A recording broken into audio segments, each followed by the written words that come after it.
Hi, I'm Gina and I'm one of the 10 cast members on the first Australian series of Alone. The first 2 episodes have just come out and my inbox has blown up with questions. So I thought I would just quickly jump on and answer some of those questions for those of you who want to dive a little bit deeper into the show.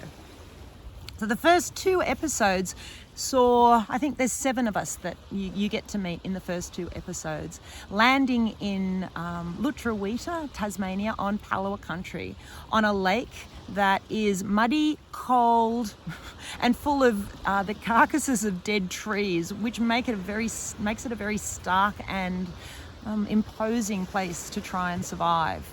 The jungle is rainforest, cold rainforest, incredibly thick, incredibly wet. Everything is incredibly wet. And landing there, I can speak from experience, is a total shock.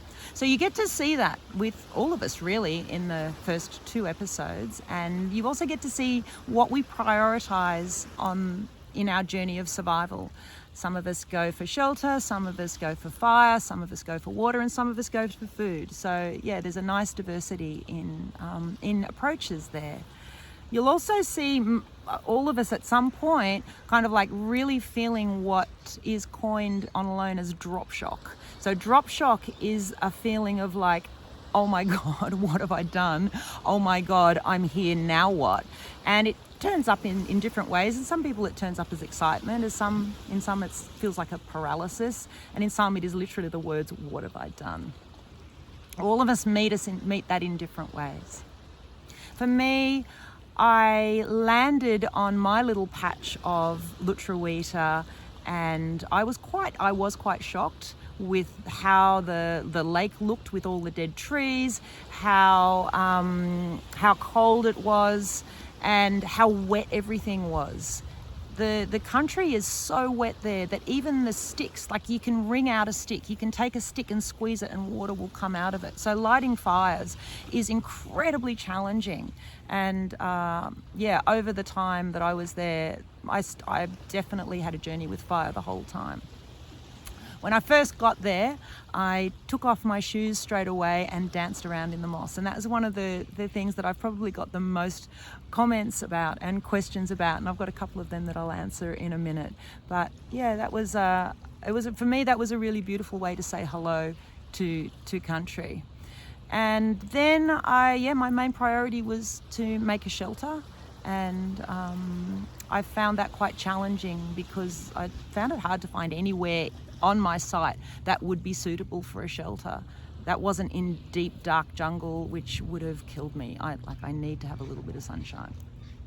So yeah, that was my main approach for the first little while. Other people did different things. So Mike decides to make a kayak pretty much right off the bat, and Mike's a can-do kind of guy with heaps of experience. If you haven't seen his YouTube videos on the dugout canoe that he made and then sailed up the Queensland coast fishing all the way, check it out. Like, he's an extraordinary human and adventurer, and he's got some amazing stories to tell. We meet Chris, who is he's really funny right off the bat as well. And can't be told what to do, as we see when he goes to take a drink and decides not to boil the water. Who else did we meet? We meet Jimmy, and Jimmy sadly taps out with COVID. Well, he gets tapped out with COVID, and I think there's a very big groundswell out there to make sure Jimmy comes back for future episodes. We also meet Beck and Rob, who both tap out, and as First Nations Australians, to me their tap out actually makes sense, even though it might not make sense to you. If you think about it, most of us who are in this show and most people watching come from some kind of colonial stock. Like, we've come to this country from elsewhere. So we have at best 250 years of like resonance with what this country is telling us. But both Beck and Rob come from lineages that stretch back 80,000 years of listening to what the country is saying in order to survive. So that's a much louder voice in their ears. They also come from a culture where you would never be on your own trying to survive. Your mob is your survival unit, and to be alone in the bush in survival is like being on the moon without a spacesuit, or diving down to a deep trench without oxygen. As far as their wisdom is concerned, you just don't do it. So for those two, it's like that situation, to be dropped into land that is so inhospitable and so like anathema for survival. It was just like very quickly those voices of like the land telling them not to be there got so loud that they made the choice to return to their families. And I really salute and respect them for listening to that and for honouring that rightness inside themselves. So yeah, if you have an opinion, just bring some kindness into it. Like, you really don't know what it's like out there, and it looks one thing from the comfort of your lounge room. Let me tell you, getting dropped out there it's a shock. It is an absolute shock. No matter how prepared you are, no matter how much you've gone over it in your mind 1,000 times, the reality of being dropped into that wilderness with a handful of cameras and a few bits of kit and being told, okay, now you've just got to survive. Like, yeah, for me, that paralysis was definitely real.